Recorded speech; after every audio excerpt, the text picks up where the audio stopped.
Bonjour et bienvenue dans cette nouvelle vidéo. Aujourd'hui, nous allons parler des séquences. Alors, c'est quoi une séquence? Si je vais au niveau de vente, que je prends un devis, vous allez voir le numéro de devis, c'est S0001. Et quand je vais créer un nouveau devis,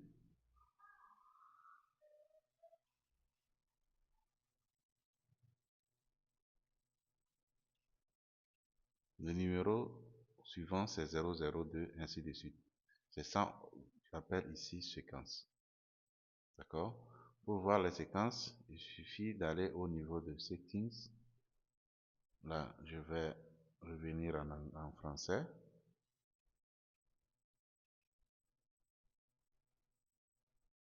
Je vais au niveau de paramètres.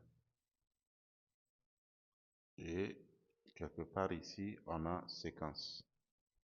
Et là, vous allez voir la séquence pour les devis. Et vous allez voir ici le nom de la séquence, le code de la séquence, c'est le modèle qui est pris là-bas, le préfixe, le suffixe, la taille, l'étape, et puis le numéro suivant. Donc, si je crée un nouveau devis, ça va prendre le numéro 3, 0003. La taille, c'est le nombre de caractères. Donc, la taille 5 ici, si je vais sur un devis, vous allez voir ici, si je compte, ça fait 1, 2, 3, 4, 5, plus maintenant la séquence. D'accord? Et l'étape ici, c'est 1 par 1. Ça veut dire qu'après 1, c'est 2, après 2, c'est 3. Je peux dire ici, après 1, c'est 2, d'accord? Après 2, c'est 4, après 4, c'est 6. Donc, ça ajoute 2, 2, 2 à la séquence. Donc, je vais garder ceci. Et, en fait, au niveau de préfixe et suffixe, on peut ajouter les dates et on nous indique ici qu'est-ce qu'il faut mettre. D'accord? Nous allons voir tout ça. D'accord? Donc, je reviens dans mon code. Et ce que je vais faire, je vais fermer tout ceci. Et je vais me mettre le code au niveau de data. Puis ce sont les données qui doivent être chargées lors de l'installation du module. Donc, je viens ici. Nous avons déjà la partie data ici. Donc, je vais créer ici un enregistrement. Là, je dis record. D'accord. Et là, je vais dire ici euh, matricule élève, par exemple. Le nom du modèle, si je viens, je reviens, je peux aller voir le nom du modèle pour séquence, c'est IR séquence. D'accord. Donc, le nom du modèle ici, c'est ir.séquence, comme ceci. Et les champs qu'il faut remplir ici, d'accord. D'abord, nous avons le name, d'accord. Le name ici, si je viens ici, c'est ça à ce niveau. Je vais activer le mode développeur. Et je pointe ici, vous allez lire name. Donc, name, je vais appeler ça student. D'accord. Après, on a ici le code.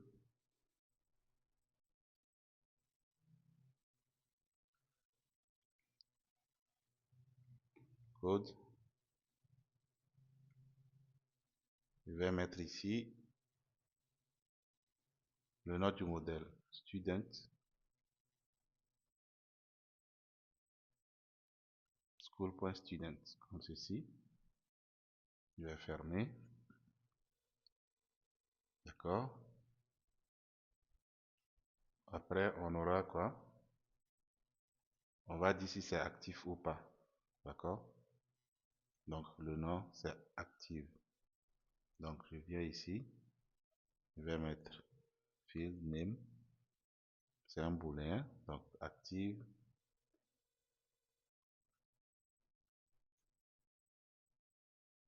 Égale 1 ou bien true.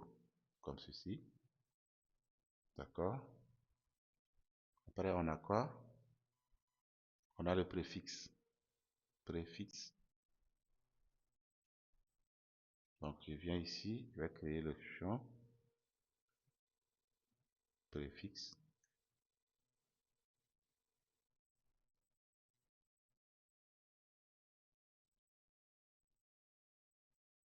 D'accord. Et il va mettre ST comme student. D'accord. Après, je vais ajouter quoi? Après le préfixe, le suffixe, on n'a pas besoin pour le moment. La taille, c'est padding. D'accord. Donc je vais ajouter le champ padding.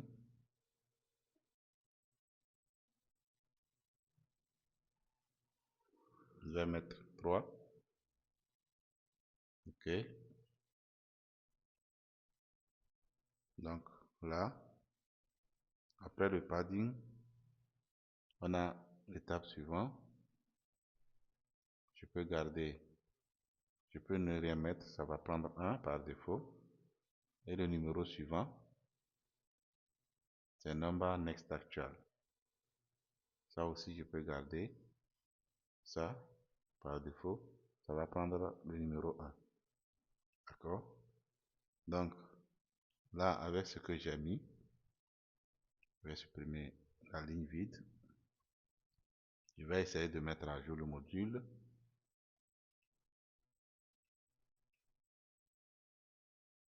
OK? Donc ici, il y a une erreur. Il y a un champ. Il y a une balise que j'ai mal fermée. Je reviens.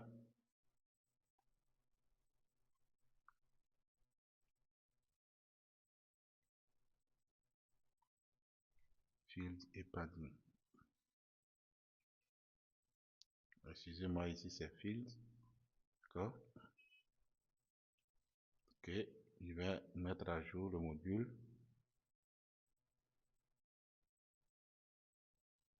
OK, c'est bon.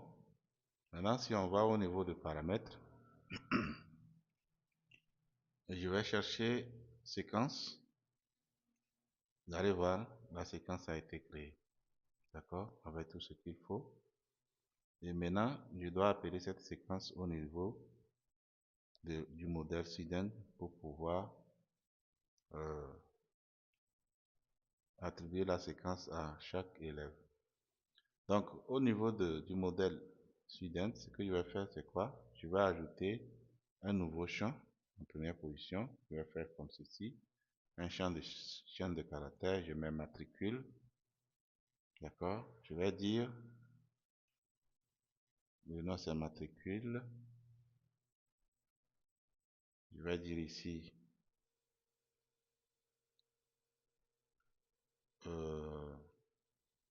qu'est-ce que je vais dire ici? Read only, true, parce qu'on ne va pas modifier manuellement le matricule. Et aussi, je vais dire que c'est obligatoire. D'accord? Et là, je vais essayer de placer ce champ dans le modèle. Donc, je viens chercher ici le fichier IdentView. Nous avons ici le nom, mais avant le nom, il y a le matricule. Donc, je vais mettre matricule ici.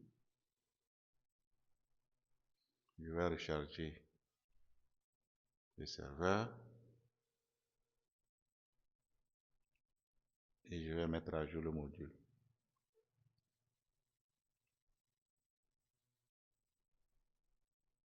Pas d'erreur. On vient ici. On voit qu'il y a matricule qui est vide. Donc si je tente de créer, je ne peux pas modifier. Et donc ce que nous allons faire, c'est de surcharger la méthode create. D'accord?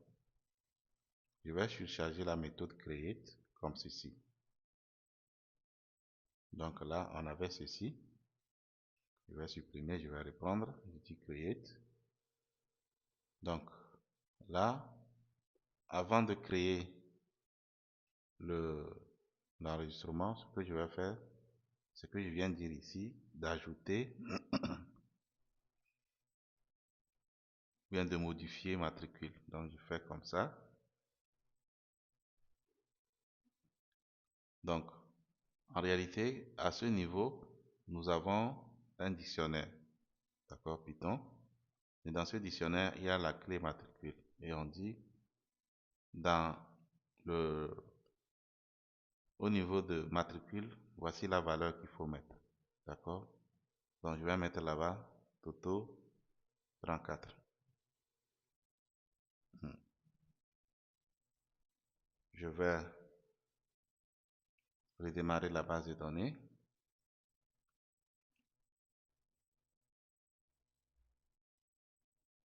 Je vais recharger simplement la page.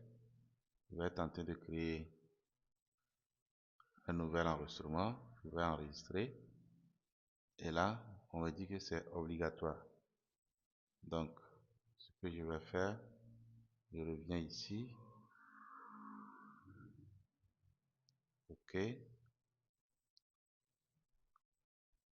Pour le moment, je vais supprimer le fait que ce soit obligatoire. D'accord? Oups. Je vais recharger la base de données.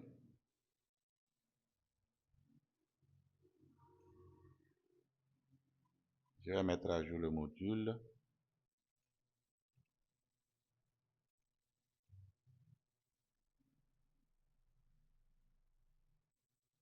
OK. Je vais tenter de créer un nouvel enregistrement. Je vais sauvegarder. Vous allez voir Toto 34. D'accord? Maintenant, l'objectif, c'est d'appliquer notre séquence que nous avons créée à ce niveau-là.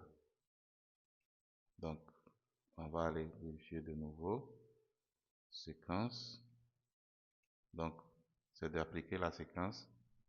Et chaque séquence, ou bien chaque élève aura comme numéro ST001, comme ceci. D'accord? Donc, pour cela, je reviens dans mon code. Et au niveau de la méthode, d'accord, au lieu de mettre Toto 34, qu'est-ce qu'on va faire? Ce que je vais faire sera un peu nouveau, d'accord? Donc je vais dire ici self.env. Ça permet de récupérer les variables d'environnement. Je vais appeler ici le modèle. Le nom du modèle c'est IR séquence. D'accord? Et je vais dire ici next by code. D'accord? Et je vais passer ici le nom du code. D'accord? Si vous vous rappelez bien, au niveau de la séquence, on va utiliser ceci comme code. D'accord? C'est ce que je vais mettre là-bas. OK? Et là, je vais recharger la base de données. Je vais mettre à jour le module.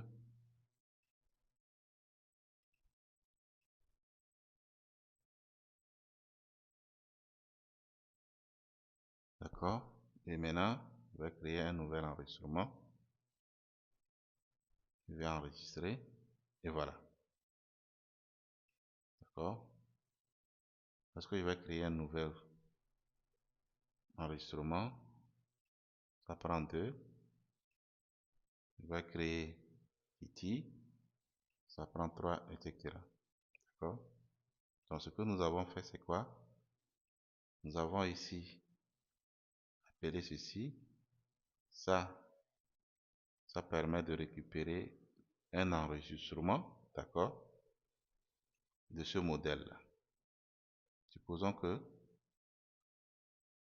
je veux sélectionner un élève, d'accord. Je fais une requête pour sélectionner un élève Je fais self.env et je vais taper là-bas school.student. Et là, je peux faire un bronze pour chercher un élève par identifiant, ou je peux dire search pour... Ce sont des méthodes qui existent déjà au niveau de ces modèles-là, d'accord? Et spécialement pour le modèle IR séquence, on a une méthode qui s'appelle nextByCode. On passe le code et ça va nous récupérer tout ce qu'il faut pour la séquence. D'accord? Ok. Donc on va revenir en détail sur les ORM et vous allez comprendre mieux de ce que j'ai fait ici exactement. Ok. Donc voici un peu comment ajouter une séquence à un enregistrement. Et là, ce que nous avons fait, on a d'abord créé au niveau des data, nous avons créé une séquence. Donc, je vous ai toujours dit, pour enregistrer, pour les données, enregistrer les données dans Odoo, d'accord, on passe toujours par le fichier XML. Donc, c'est tout ce que nous avons fait depuis le début. Donc, vous allez voir à chaque fois, il y a record, d'accord, ça permet de créer une action, ça permet de créer la vue formulaire, etc., etc. D'accord?